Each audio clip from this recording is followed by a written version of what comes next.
Bom dia a todos. Desculpa o pequeno atraso, a gente estava dando um tempo que parece que houve um problema no metrô e as pessoas estão com dificuldade de chegar, o bloco de carnaval do metrô, uma coisa aconteceu no metrô e está uma certa dificuldade para chegar. A gente estava dando um tempo aqui com a gentileza do professor Gustavo Pepedino, pedindo para aguardar um pouco para iniciar. Mas agora acho que já temos praticamente todos os alunos aqui. Essa é a inauguração, a aula inaugural do semestre para as turmas de residência, também para o PAIS PGE e para a pós-graduação. Então temos aqui todos os que integram o professor Pepedino, a Procuradoria, a chamada ESAP, que é a nossa Escola Superior de Administração Pública. Está aqui a Beatriz Bear, representando a ESAP.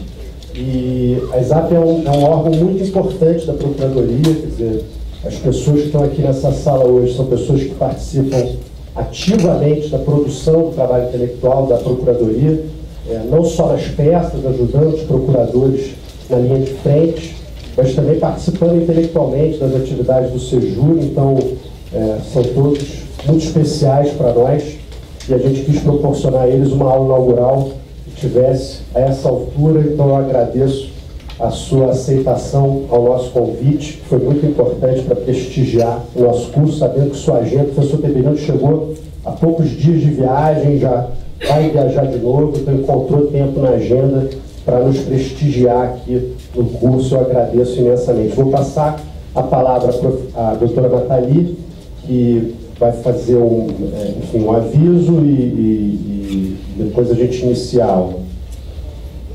Bom dia a todos. Queria saudá-los nesse dia, que é um dia importante, que a gente recomeça nosso semestre, que começamos as atividades desse ano. E queria fazer aqui um registro que é triste, que a gente perdeu a semana passada um aluno do PAIS PGE, o Raimundo da Silva Santos. Ele era um aluno muito querido pelos colegas, querido de todos nós, muito dedicado.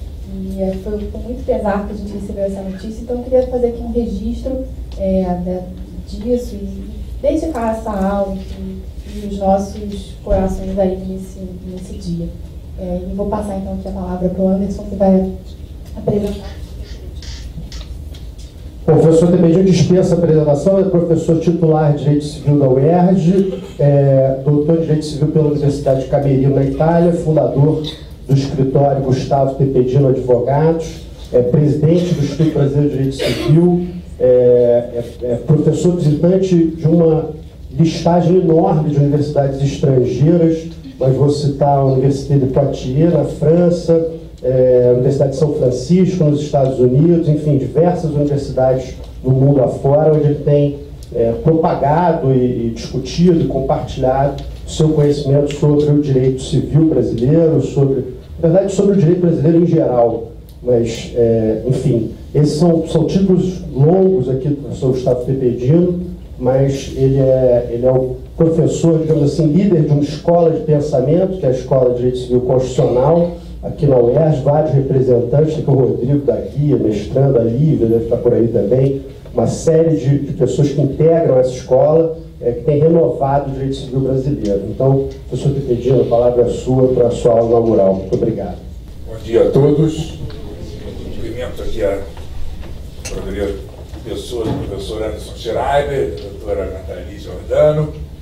Quero dizer da alegria enorme de estar aqui, sobretudo num evento como esse, acadêmico e ao mesmo tempo que une as duas instituições tão importantes do Estado, a minha querida Faculdade de Direito da UERJ, cuja universidade tem um convênio com a Procuradoria do Estado, e a nossa Procuradoria do Estado. O professor Anderson só omitiu no meu currículo o dado mais importante, que eu tive a honra de ser professor dele, e quando fui professor da Universidade de Molise, na Itália, onde ele foi um brilhante doutorando e doutor por lá, com louvor, naturalmente, numa banca, numa noite inesquecível no Molise, em que eu tive a honra de examiná-lo. Freudianamente, foi logo da noite da comemoração, que a rigor, naturalmente, a defesa se deu à tarde. E o professor Anderson, que é o catedrático, professor titular de Direito, o mais jovem em atividade no Brasil, meu confrade na Academia Internacional de Direito Comparado. Então, eu tenho muito orgulho dessa parte do currículo que envolve o privilégio de ter sido professor Anderson Schreiber. O tema de hoje é muito caro para mim. O professor Anderson sugeriu que a razoabilidade, o princípio da razoabilidade, ele, no Brasil, ele surge com uma imprescindível força e necessidade, urgência, à medida em que, com o contexto do direito contemporâneo, as cláusulas gerais tomam conta da técnica legislativa, até pela dificuldade de regulamentação, por um lado, de tantas situações pelas quais o mundo caminha e as pessoas caminham diante da revolução tecnológica, diante das novas invenções. E, por outro lado, na medida em que a técnica regulamentar padece de críticas insuperáveis pela insuficiência da técnica antiga de subsunção, do silogismo, para a aplicação mesmo das regras do direito, todo esse conjunto de circunstâncias, do surgimento das tecnologias, ampliação das indefinições pelas quais passa a sociedade para a criação de normas jurídicas tão fechadas, e, por outro lado, com a própria insuficiência da técnica regulamentar, as cláusulas gerais e os princípios tornam-se vetores fundamentais no quadro normativo. E nesse contexto, portanto, surge uma preocupação justa com a segurança jurídica, já que a segurança jurídica, de maneira correta ou não, de maneira mais ou menos eficiente, era dada por uma certeza da lei que, na época da codificação, que no século XVIII, XIX, se dava com leis claras, simples e, se possível, fazer ou não fazer, o tipo de regra que aparentemente facilitava a vida do juiz, mas que, por outro lado, permitia ao juiz lavar as mãos, quando dizia que, infelizmente, para o advogado, é uma grande injustiça que está acontecendo com o senhor, mas a regra clara não permite e, portanto, limitava o direito no sentido de construção da justiça nos casos concretos.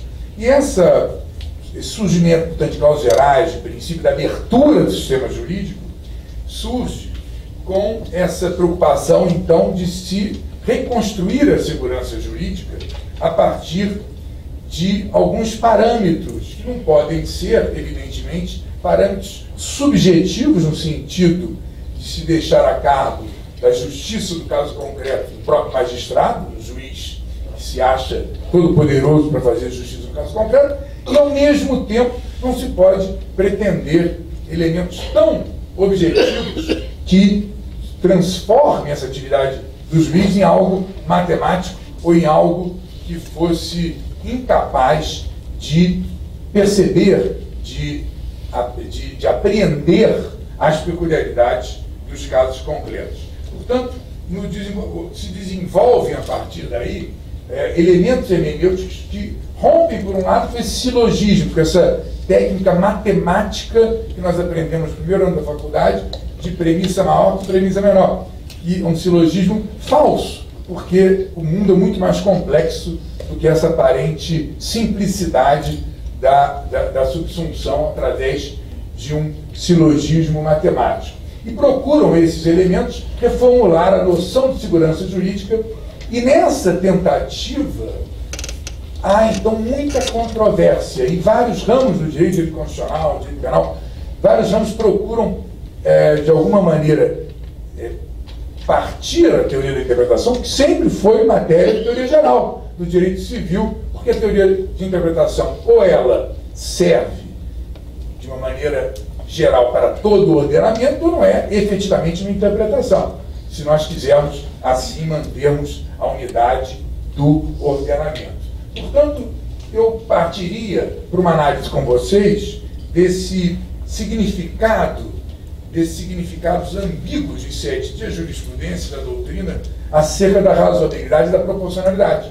Surge a razoabilidade e a proporcionalidade como mecanismos ou instrumentos, alguns chamam de princípios, que tentam, de alguma maneira, temperar a noção de segurança jurídica, que tentam flexibilizar as técnicas antigas que eram muito propícias a um raciocínio silogístico e tentam, por isso, ampliar as possibilidades de atuação do magistrado. Crise na segurança jurídica, e nesse momento nós buscamos, então, a partir de uma crítica aos significados ambíguos que em sede jurisprudencial e doutrinária tem sido dado à razoabilidade e proporcionalidade, fixar alguns parâmetros que possam ser seguros na unidade do ordenamento para a nossa utilização do princípio da razoabilidade e proporcionalidade. E aqui, então, nós verificamos uma utilização à crítica da razoabilidade como recurso retórico, as decisões que dizem assim, não é razoável, e aí o juiz decide como ele quer, porque não é razoável, e, por outro lado, a gente verifica a equivalência da razoabilidade, não só no Brasil, mas também no direito comparado, aos mais diversos conceitos. Jurisprudência de países da civil law, em que, em particular na Itália e no Brasil, em que, se vocês olharem, fazendo uma pesquisa de jurisprudência, aquilo que o magistrado chama de não é razoável é equivalente, ora, à boa-fé, ora, ao abuso de direito. Não é razoável porque é abusivo. Não é razoável porque viola a equidade. Não é razoável porque contraria o senso comum. O princípio da razoabilidade está atingido porque, no caso concreto, o juiz deve corrigir o rigor da norma abstrata. O juiz corrige. O juiz, com que parâmetros ele não foi eleito? Por regras do bom senso, repito, todas essas expressões eu tirei da própria jurisprudência. E respeito às regras da lógica. Não é lógico a aplicação do direito. Então, notem a insegurança que, de alguma maneira, é perigosa, porque parece dar razão ao velho advogado que faz uso do silogismo para dizer aplica a lei, regulamentar e não se discute mais em busca da segurança jurídica. O que fazer diante dessas transformações? O que nós propomos no direito civil constitucional é fixação de parâmetros axiológicos, ou seja, valorativos, a partir do próprio ordenamento, que sejam expostos em linha argumentativa pelo juiz para que se permita ao jurisdicionado conhecer a fundamentação naturalmente, como manda a Constituição, parâmetro axiológico para a utilização da razoabilidade a partir de a sua autonomia conceitual, ou seja, ou bem existe razoabilidade, e ele é útil, ou melhor, como retórica, deixar para lá. Como no passado vocês assistiram na evolução de alguns conceitos, como boa-fé, que era tratado de maneira romântica há 20 anos atrás, logo que veio o Código Consumidor nos anos 90. Boa-fé no sentido de uma certa perda do egoísmo por parte dos contratantes, que evidentemente nunca ocorreu, né? E os romanticismos, assim, no sentido de acharmos que o mundo melhora com a razoabilidade, com a boa-fé, com as causas gerais, que na verdade não é o que ocorre. Então temos que buscar esses parâmetros para serem estabelecidos. E chama atenção também na necessidade de vinculação, já que os parâmetros são axiológicos, aos valores e princípios do ordenamento jurídico, evitando-se, por um lado, o apego a valorações subjetivas de pouca confiabilidade, do juiz bom, do juiz correto, e, por outro lado, uma fuga do sistema, como acontece às vezes com juízes, até em arbitragem, em que os juízes tentam resolver por equidade, o que é muito perigoso para o jurisdicionado, a não ser que a equidade autorizada pelo próprio sistema esteja fundamentada também nos valores do sistema. Então é preciso que esses valores sejam do ordenamento. E afinal, seria a razoabilidade uma nova roupagem para o jeitão do exame do caso complexo? É uma brincadeira, mas que na verdade faz muito sentido. Se a gente olhar na jurisprudência antiga, a gente vê muitas vezes que o razoável é aquilo que o juiz achou que é o jeitão, né? Lembro aqui de dois aspectos. Um jurídico, que foi um famoso ministro do Supremo Tribunal Federal em 91, num recurso extraordinário, afirmou: ao examinar a lei, que o magistrado deve idealizar a solução mais justa, considerada a respectiva formação humanística, Somente após cabe recorrer à dogmática, para encontrar o indispensável apoio, formalizá-lo. Recurso extraordinário, quem quiser seguir, 111.787 de Goiás. Foi publicado em 13 de nove de 91, do Supremo Tribunal Federal. Então, embora seja charmosa essa frase, quando é do nosso lado, é um perigo. Imaginem, até na Corte Suprema, em qualquer corte, em que há tanta divergência humanística de modos de ver o mundo, se é possível que o juiz primeiro resolva e depois ele formalize o que achar mais justo. Eu lembrei de Guimarães Rosa, em Grandes Sertões, né, em que é uma passagem que se fala: o senhor acha e não acha, tudo é e não é. E que é um pouco esse jeitão do mineiro que, às vezes, é incorporado à solução de litígios. Pois bem, se nós podemos, então, criar critérios flexíveis para a ferição do merecimento de tutela de situações jurídicas, me parece que sim. Temos que tentar fixar a razoabilidade como indispensável vetor que sirva para balizar o exame de legitimidade na colisão de interesses abstratamente legítimos, porque senão, se nós temos um ilícito ou um abuso, não precisamos recorrer à razoabilidade. Ela se torna interessante, especialmente quando nós temos dois interesses em colisão, porque nós teremos então que verificar qual que vai merecer a tutela jurídica.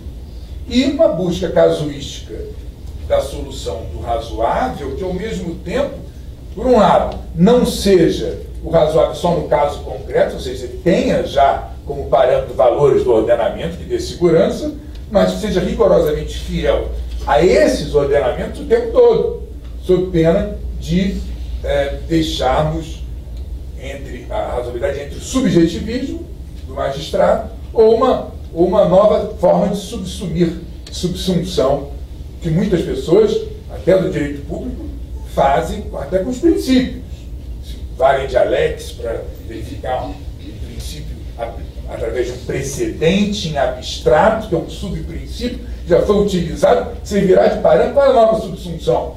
Até os princípios acabam sendo enclausurados numa técnica silogística que não resolve o problema, que é justamente flexibilizar com segurança. Pois bem, nesse contexto, a razoabilidade no panorama jurisprudencial, nós iremos então verificar rapidamente esse amplo espectro a que eu aludi no início de incidência da razoabilidade, um risco de sobreposição com institutos da boa-fé, suas funções parcelares, com perícia contra facto próprio, e muitas vezes eles são equivalência, equidade, abuso do direito e assim por diante. Eu chamo a atenção, e de propósito, não cito os relatores, era um jurista famoso italiano, Pacchioni, que dizia assim: a gente cita sempre o pecado, mas não o pecatore. Porque o objetivo não é criticar, não estou criticando, vejam, o ministro do STJ, não é uma crítica, é o problema da polissemia, vamos chamar como polissemia, de a maneira do sentido de razoabilidade. É isso que eu quero com esse slide. A sobreposição conceitual e a de autonomia, através de uma polissemia que acaba sendo utilizada para vários sentidos. Então, notem, aqui a razoabilidade de boa-fé utilizada como venire, na hipótese de cobrança da parte da União de imposto territorial rural sobre propriedade esbulhada. O proprietário se insurgiu, o proprietário estava esbulhado, ele tinha que pagar imposto. E o STJ acolheu a ilegalidade da legislação ao argumento de que, abro aspas, contraria os princípios básicos da razoabilidade e da justiça o fato de o Estado violar o direito de garantia de propriedade, porque deixou ser invadida, e concomitantemente exercer a sua prerrogativa de construir normas tributárias sobre imóveis expropriados por particulares, proibição do venire contra facto próprio. Então, a fundamentação se dá pela razoabilidade. Quando talvez a rigor aqui, se viola a lei ou se viola a boa-fé, nós temos artigos próprios, que talvez tornasse desnecessária a própria razoabilidade. Razoabilidade com boa-fé, STJ também viola os princípios da razoabilidade da boa-fé, que o mesmo Estado que se omite na salvaguarda de direitos, mesmo após a decisão judicial exigindo a sua intervenção protetória, situação análoga, né? Venha utilizar a aparência desse direito ao seu resquício para cobrar tributos que pressupõem columidade e existência do plano jurídico formal e fático material. Então nós temos várias hipóteses, outra do STJ, 2013. A STJ considerou violar a razoabilidade e equidade a concessão de vantagens diferenciadas para os contribuintes do mesmo plano de previdência privada. Previdência privada em que há vários planos diferenciados. Afirmou a decisão: em se tratando de relação de consumo, há que ser reconhecida a vulnerabilidade do consumidor, impondo o princípio da boa-fé objetiva ao fornecedor o dever de respeito à lealdade, servindo como paradigma de conduta, cabendo ao magistrado avaliar se a atuação do fornecedor trespassou a razoabilidade e a equidade, o que no caso vai sair nítido. Quer me parecer, também aqui, sem entrar numa crítica, a gente não está analisando o caso concreto, que nós temos um problema, provavelmente, de direito de informação do consumidor. Que, sendo um plano de saúde, tinha que ser bem avisado do plano que ele estava se inserindo, porque não é inconstitucional por si só planos diferenciados, com pagamentos diferenciados. O que torna, vamos usar a expressão da STJ, irrazoável, é que provavelmente o contribuinte de consumidor não sabia direito do plano que ele entrou. Eu e meu companheiro trabalhamos juntos numa mesma sala e aqui teria uma... Então notem que se há abusividade, o Código do Consumidor protege. Se há ilicitude, protege. Se há renúncia do consumidor de direito básico, o Código do Consumidor protege. Se houve uma falta de direito de informação, o Código do Consumidor protege. E aqui nós temos, então, isso que eu chamei de sobreposição conceitual e que continua em outras decisões. Aqui é uma decisão muito interessante também da STJ. O STJ flexibilizou com o fundamento da razoabilidade o rigor do 771, que é aquele artigo do Código Civil segundo o qual o segurado perde a indenização quando não comunica o sinistro ao segurador logo que saiba. E aqui, ao analisar o caso que o segurado avisou com atraso o roubo do veículo, ele avisou com atraso, estava morrendo de medo. Foi roubado e ele ficou com medo de ser perseguido pelo agressor. Considerou que não seria razoável, diante das ameaças recebidas pela vítima do roubo, que se lhe exigisse informação do sinistro ao segurador logo após o sinistro. Então, notem que aqui, talvez a razoabilidade pudesse fazer algum sentido. Assim, o temor de represálias era real e não seria razoável exigir do segurado comportamento diverso. Poderia colocar em risco não só a sua segurança, mas também a sua família. Mas o 771 tem que ser. O 771 não diz quando. O 771 faz referência imediatamente, então logo possível. Então, de novo, precisamos efetivamente, ou qual o sentido que estamos dando para a razoabilidade nesse conceito. Aqui no Estado do Rio teve que até deve interessar para o Poder do Estado, que também foi bem forçada a decisão judicial. A candidata de certo concurso público não tomou posse na data para o qual foi convocada e sustentou não ter sido devidamente avisada. O STJ acolheu a alegação valendo-se da razoabilidade com o princípio associado à publicidade, ampla e boa-fé. Destacou-se o dever de adoção dos meios eficazes para a convocação da candidata. Só que, no edital, dizia que a candidata poderia ser convocada por qualquer publicidade ou por telegrama. E foi mandado um telegrama para a casa dela. Só que ela não estava em casa. Então aqui, acho que ficaram com pena da candidata. Mas assim, é o jeitão, é o de Maria Rosa. É e não é. Vejam lá, os princípios da razoabilidade, da publicidade e da boa-fé objetiva recomendam uma postura mais ativa e transparente da parte do órgão público na convocação do aprovado, garantindo de eficácia, efetiva ciência das informações. Obviamente, não se trata de obrigar o ente público a ficar eternamente à procura do candidato, mas sim de adotar medidas eficazes ao cumprimento do preceito constitucional, que exige comunicação pessoal. Assim, estava no edital, foi o telegrama para casa, e assim se decidiu. Então, notem que, nesse caso concreto, em que, o edital dizia convocação do aprovado, facear mediante publicação oficial e correspondência pessoal, que foi exatamente aquilo. Então, o telegrama foi enviado, mas ela não recebeu, disse que não estava em casa. Então, notem que, de novo, no caso, até uma coisa, final feliz, a moça entrou, não temos nada, vamos nos matar. A matéria foi para o STJ. Mas notem em termos de segurança jurídica, você ficar o que é razoável. O que é razoável e o que não é razoável. E eu chamo a atenção, justamente para não cair a crítica aqui no nosso STJ, é um processo em construção mesmo. Na Itália, tem um livro recente de Giovanni Terlindieri sobre a razoabilidade, uma pesquisa enorme, e até mandei até um trabalho, uma obra coletiva agora sobre a razoabilidade. A discussão é a mesma. A jurisprudência italiana se orienta no sentido de considerar algumas hipóteses de ilícito ou abusividade como representações de situações irrazoáveis. Ou seja, decide-se com base na razoabilidade, quando na verdade tem um abuso e tem um ilícito. Nesse sentido, a Corte de Cassação, que é o órgão correspondente ao STJ, né?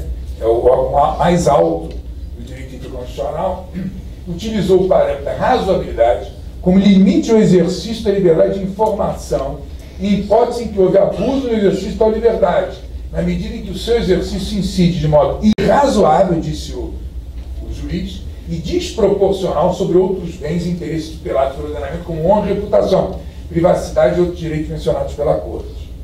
Então, o drama lá parece ser o mesmo. Eu tenho até as anotações aqui, tem várias outras decisões da Corte, mas eu, economia de tempo, depois se interessarem, eu posso até passar para vocês, tem um trabalho meu que analisa um pouco mais isso. O fato, então, é que nós temos que tentar, no Brasil, criar esse conceito que está em construção. O direito constitucional, na verdade, nos últimos anos, muito depois do direito civil, é que passou a se utilizar da proporcionalidade, foi nos anos 90. O direito civil tem livro do professor Anderson sobre responsabilidade civil, que ele faz referência aos anos 80, em que se decidia e se interpretava no direito civil, especialmente direito civil italiano, com base na proporcionalidade. A teoria da interpretação é do direito civil. Sempre foi. Não é uma questão de disputar espaços. E o que o direito constitucional, então, passou a fazer é verificar a razoabilidade e proporcionalidade. O que acontece? A razoabilidade é a vertente do direito americano para a solução de casos difíceis através do que eles chamam de devido processo legal substantivo. Então, através do devido processo legal, na common law, se pode decidir substancialmente, se pode efetivamente avançar. O juiz tem um poder muito grande. A proporcionalidade criada no direito alemão, no direito administrativo alemão e depois europeu, tem um perfil muito analítico, como é próprio do direito alemão. Vocês já devem ter visto essa decomposição da proporcionalidade em adequação, necessidade, proporcionalidade em sentido estrito. O difícil no Brasil é criar essa distinção, porque todos os autores importantes, como Roberto Ávila, que criam a distinção, fazem, não, é completamente diferente. Por quê? Porque a razoabilidade vem do direito norte-americano e a proporcionalidade do direito alemão. Bom, isso é origem. Um é o direito administrativo e outro é o direito constitucional, origem. E aí, na definição, enquanto a proporcionalidade faz essa grande pesquisa formal, analítica acerca da adequação, no sentido, afinal, que nós estamos a discutir, essa norma é um meio apto ao alcance do fim almejado? Se é apto, havia necessidade, ou seja, a medida restritiva empregada poderia ser menos onerosa, poderia sacrificar menos o direito que foi restringido, quando comparado a outras alternativas. E, por fim, a proporcionalidade no sentido estrito, ou seja, o proveito obtido compensa o sacrifício produzido. Então, essa escala é muito útil, muito didática. Os Estados Unidos resolve isso com a razoabilidade sem essas três etapas típicas da análise alemã. Eu lembro de um caso interessante que envolveu a razoabilidade dos Estados Unidos, que foi uma cidade do interior, do Arizona. Na época eu pesquisei, chegou à Suprema Corte, em que uma bomba foi estourada depois do 11 de setembro, uma bomba na cidade, e a polícia pediu para que a livraria local, onde tinham vendido um livro de fazer bomba caseira, entregasse a lista de quem tinha comprado lá, a lista das notas fiscais e tal. Isso viola a privacidade do consumidor, a livraria não deu. E ela ganhou, no final, na Suprema Corte, com o argumento de que não era razoável, ou seja, era adequada, era necessária para... Eles não falam assim, eles usam só o devido para ser legal substantivo.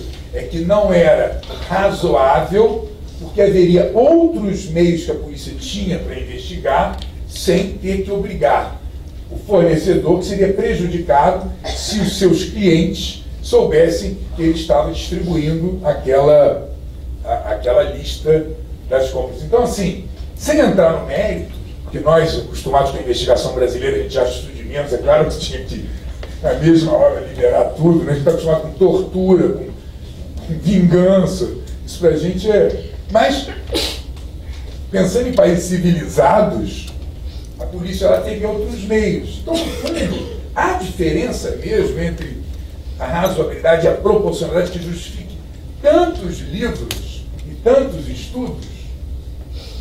Os que afirmam e defendem extinção dizem que a proporcionalidade é uma proporção do exame quantitativo entre o meio empregado e o fim almejado.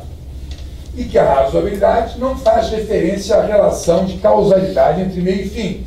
Seria ferição, o professor Humberto Ávila diz, de compatibilidade entre critério e medida, relação de correspondência entre duas grandezas. Mas notem com essa explicação dos constitucionalistas que defendem a distinção, é uma explicação formal, que se refere à origem e ao método. Mas funcionalmente há uma distinção ou, no fundo, essa relação de correspondência entre duas grandezas acaba equivalendo à proporcionalidade em sentido estrito, que é a última das fases da proporcionalidade? Os três testes de razoabilidade, o professor Humberto Ávila afirma, equidade, congruência e equivalência, no fundo, não são levados em conta para a razoabilidade, mas que acaba na medida. E para chegar a essa medida, tem que passar previamente por um exame de adequação de necessidade, porque não pode ter uma medida justa se não teve adequação e necessidade previamente. Não é verdade? Cuida-se então de estruturas semelhantes à proporcionalidade. Além disso, faz a seguinte ressalva, o próprio professor Humberto Ávila: embora não seja opção feita por este trabalho, é possível enquadrar a proibição de acesso no exame da proporcionalidade em sentido estrito. Não se pode, portanto, afirmar que esse ou aquele modo de explicar a proporcionalidade seja correto ou todos equivocados. Então, quando nós, direito civil, entendemos que, no fundo, nós estamos tratando de uma discussão ociosa, porque funcionalmente, substancialmente, as duas doutrinas servem para a ponderação de uma maneira equivalente, somos criticados de simplismo. Mas não é simplismo, não é um simplicismo, é porque, de fato, a questão central a ser enfrentada não é tanto essa qualificação, mas a definição de elementos substanciais para a adoção de tais técnicas, sendo sobejamente conhecido essas etapas, esses parâmetros formais. Mas qual o conteúdo a ser empregado? Qual a segurança jurídica que se empresta na ferição subjetiva do magistrado se nós tivermos só preocupação formal? Não é? O professor Anderson Schreiber faz uma crítica muito ao que ele chamou dessa tentativa de matematizar o seu trabalho publicado em 2006, professor. Já se fazia essa matematização, essa tentativa de estabelecer critérios formais sem preocupação de o que a gente faz. Já entendemos que é formal. Mas e aí? Como vamos resolver substancialmente a questão posta, não é verdade? Então, essa associação usual de razoabilidade é feita na Itália, na França, na Espanha e Portugal, entre a razoabilidade e proporcionalidade em estricto senso. E a razoabilidade como relação de custo-benefício, partindo do pressuposto lógico de que seria a medida adequada e necessária. Ou seja, o pressuposto lógico de que eu já passei pelas duas etapas da proporcionalidade, adequação e necessidade. Não se pode mediar a intensidade, que é um juízo quantitativo, sem previamente avaliar a adequação e necessidade, que é um juízo qualitativo. Essa ponderação seria, portanto, técnica instrumental, vazia de conteúdo, que, como tal, não se propõe a oferecer parâmetros para fundamentar a escolha dos elementos diante dos elementos de colisão, espécie de adaptação do método subjuntivo no âmbito dos princípios, que eu crio critérios formalmente seguros e vou ficar confortável com a parte formal. A crítica é essa: se reduz a ponderação aos casos difíceis, quando a rigor toda a regra se sujeita a um controle de adequação às circunstâncias do caso concreto. Todas as regras, não só os princípios, devem ser mediadas pela atividade interpretativa diante do caso concreto. Eu chamo a atenção para esse texto do professor Schreiber, em que cito aqui, vocês afirmam: toda a produção mais recente sobre método ponderativo, isso em 2006, de matriz constitucionalista, vem se concentrando sobre aspectos procedimentais ou internos da ponderação. O propósito tem sido mais o de demonstrar, sob a lógica formal, que o procedimento racional de ponderação é cientificamente controlável. Assim, diz o professor Schreiber, a doutrina constitucionalista tem, com vigor e excelência, depurado o funcionamento lógico da ponderação, examinando a fundo suas várias etapas e diretrizes. De forma geral, porém, tem se eximido de apontar critérios substanciais para a solução de conflitos, que é o problema maior nosso na sociedade cada vez mais complexa. A razoabilidade, portanto, como método necessário para a ponderação, equivale funcionalmente, na nossa maneira de ver, à proporcionalidade, e a ponderação, portanto, tem que ser uma técnica permanente de sopesamento, de individuação da incidência normativa diante de interesse em conflito, que sempre deverá ser adotada diante de regras e princípios, com incidência direta no caso concreto. A razoabilidade, portanto, há de ser formulada com critérios que não podem ser matemáticos, não são objetivos, mas são substanciais, são axiológicos de ponderação. A interpretação e aplicação do direito, na visão do direito civil constitucional, é um momento único. Não se interpreta a lei para depois aplicá-lo. Na visão do direito civil constitucional, uma atividade de construção da norma do fato concreto, a partir dos elementos que o fato oferece ao intérprete e a partir dos elementos que o conhecimento da norma jurídica também lhe oferece. O Ascarelli é espetacular. O professor Ascarelli é muito conhecido no direito brasileiro pelo direito comercial, mas a atividade interpretativa dele, das obras mais lindas. E ele tem um texto muito bonito, em que ele fala, vou citar de tão bonito que é, ele fala assim: o direito não é jamais um dado, mas uma contínua criação da qual o contínuo colaborador é o intérprete. A relação, diz Tullio Ascarelli, entre a lei e a sua interpretação não é aquela que corre entre a realidade e o seu espelho, mas aquela que corre entre a semente e a planta. A lei e a interpretação. Não é a relação de espelho, como alguns autores pensam, né? Mas a relação entre semente e a planta. E por isso a lei vive somente com a sua interpretação e aplicação, que não é nada além do que não é de jeito nenhum, de modo algum, uma mera declaração, mas uma criação do direito, caracterizada pela sua continuidade com um dado normativo do qual ele pega a força, do qual ele pega o estímulo. Então, o intérprete se vale do dado normativo e tem contínua criação de propiciar a norma do caso concreto. Em resumo, caríssimos, antes de passarmos para uma última fase aqui de algumas análises da jurisprudência com razoabilidade, a ponderação há de ser uma técnica permanente de sopesamento. Sempre será necessário realizar a ponderação na medida em que o merecimento de tutela de determinada posição jurídica depende necessariamente da análise no caso concreto, à luz de todos os vetores normativos.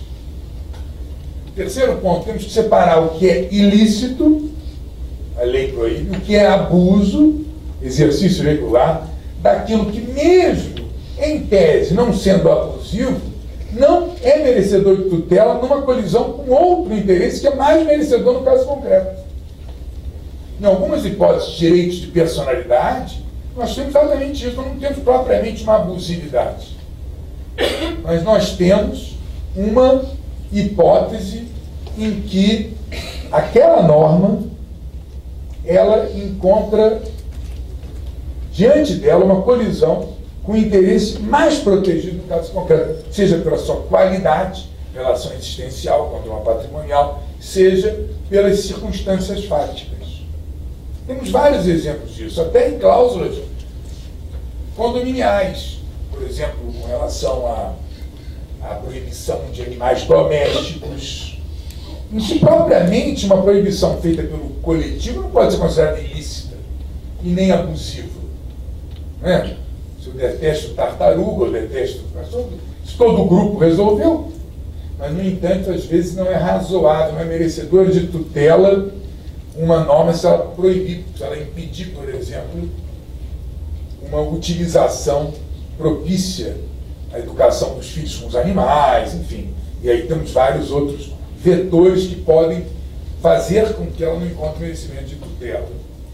E aqui eu faço, então, uma análise, nessa parte final nossa, de algumas decisões, e aqui eu até cito os ministros, porque aqui eu acho que eles usaram a razoabilidade a partir dos valores constitucionais sem sobrepor com outras categorias.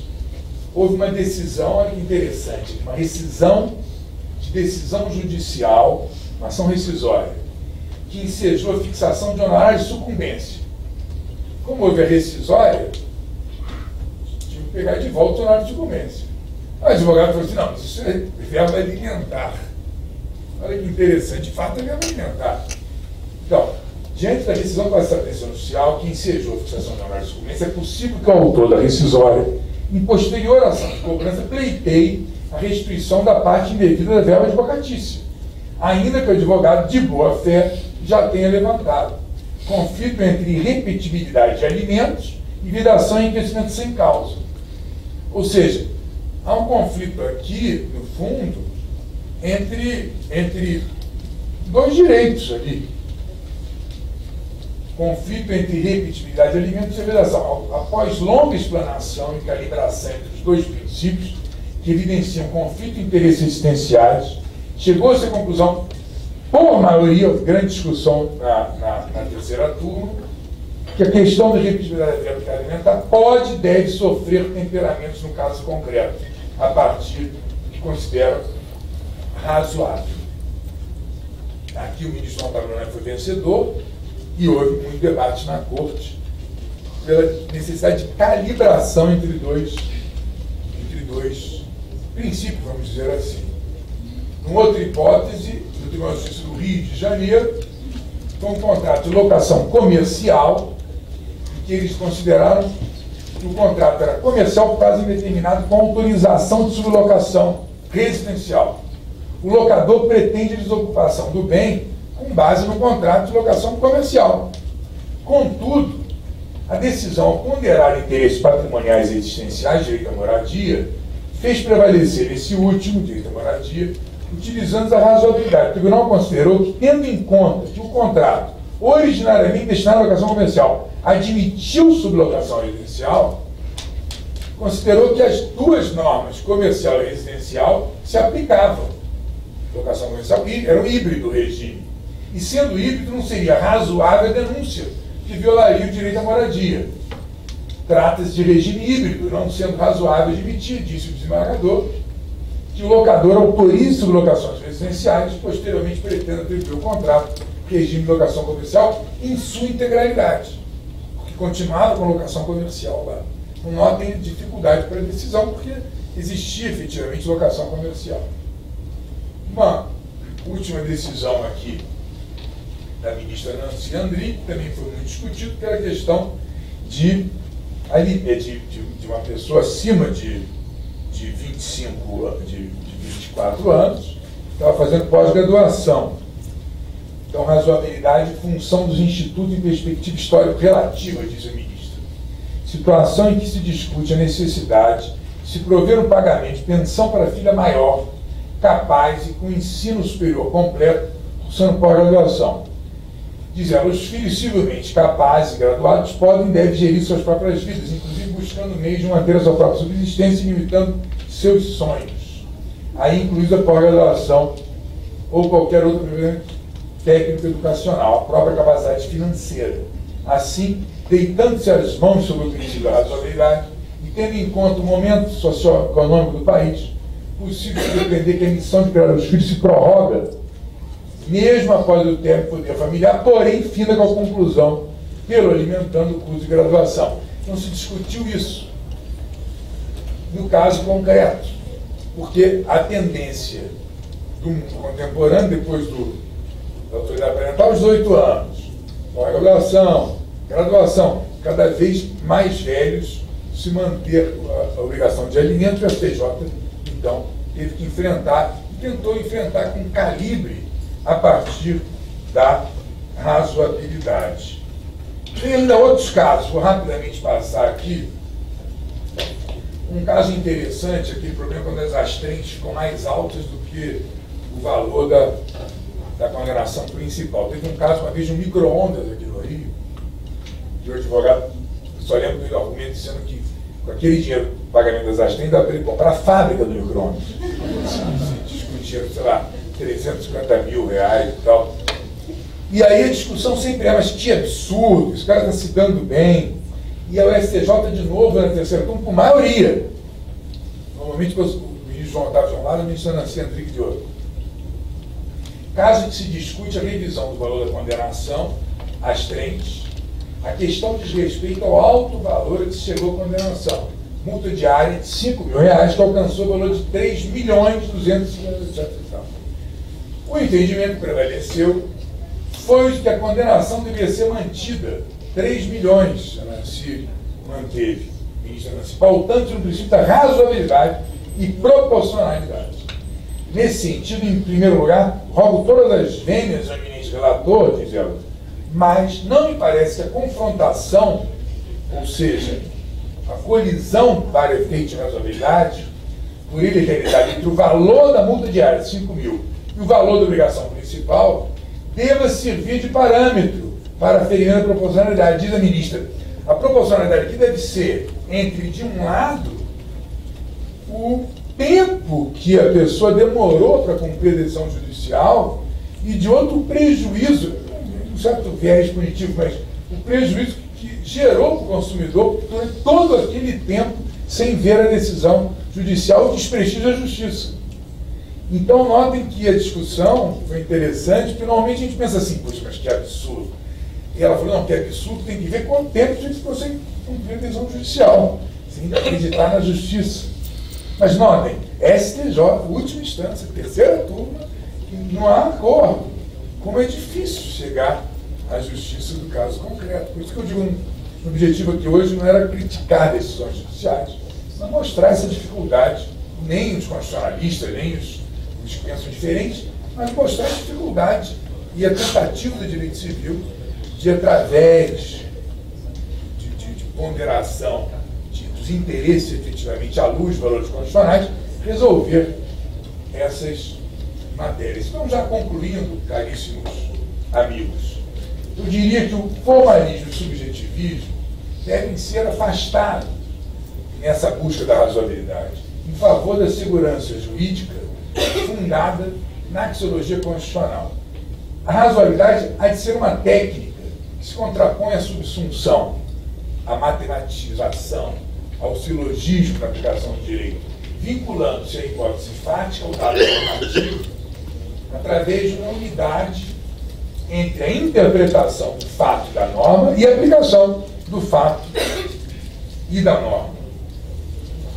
Há uma necessidade de fundamentação e de argumentação que há de ser exigida dos juízes que permitem, ou que permite essa necessidade da argumentação, vai permitir ao jurisdicionado verificar se a solução é consentânea com os valores do ordenamento. O que está se considerando razoável em face de quê? A partir dos interesses substancialmente atingidos, que torne claro para a sociedade o que está sendo decidido, de maneira que, através dos recursos, haja um controle social a esse respeito. Há uma relatividade, historicidade, que é de ser admitido do conceito de razoabilidade, criticando-se assim aquele olhar neutro e permanente das categorias jurídicas, que muitas vezes o romanista, o civilista tradicional gostava de preservar. E há de se respeitar, portanto, sempre a legalidade, mas a legalidade na perspectiva, na lógica global do sistema, Constituição incluída, e de seus valores normativos, e não legalidade, a letra fria da lei, estabelecendo previsibilidade da razão jurídica da decisão. Essa relatividade e historicidade não é um postulado neutro e permanente. É um postulado que há de ser aplicado sempre nos casos difíceis e casos chamados fáceis, como um método de atuação coerente e que seja abrangente. Diante disso, nós podemos dizer que os parâmetros que são utilizados hão de ser funcionais, no sentido da razoabilidade, poder servir para calibrar interesse em conflitos, buscando a finalidade do ordenamento da Constituição naquele caso concreto. Imaginemos direito de personalidade, imaginemos tantas hipóteses de colisão em que não podemos acusar de abuso propriamente, ou de ilícito, mas que, nitidamente, a qualidade dos interesses em jogo é uma qualidade que deve fazer prevalecer um em função de outro. Como os exemplos, normalmente, que nós vimos aqui, ou até aquele lá dos Estados Unidos, que eu dei só por curiosidade. A razoabilidade, portanto, não pode se, a sua solução não vai se restringir à especificidade do caso concreto. Ela se baseia na especificidade do caso concreto, mas fundamentada nos valores constitucionais.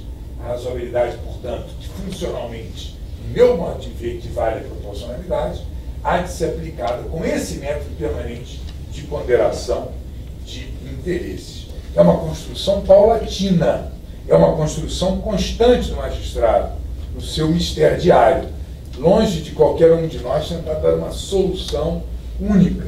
Mas eu acho que o caminho há de ser a exigência de uma fundamentação das decisões e a perspectiva no sentido de que as soluções hão de ser coerentes com o sistema como um todo, para se evitar que guetos de proteção, hora do consumidor, hora do locador, hora da família, hora do adolescente, que não sejam subsistemas agregados à tábua axiológica do ordenamento.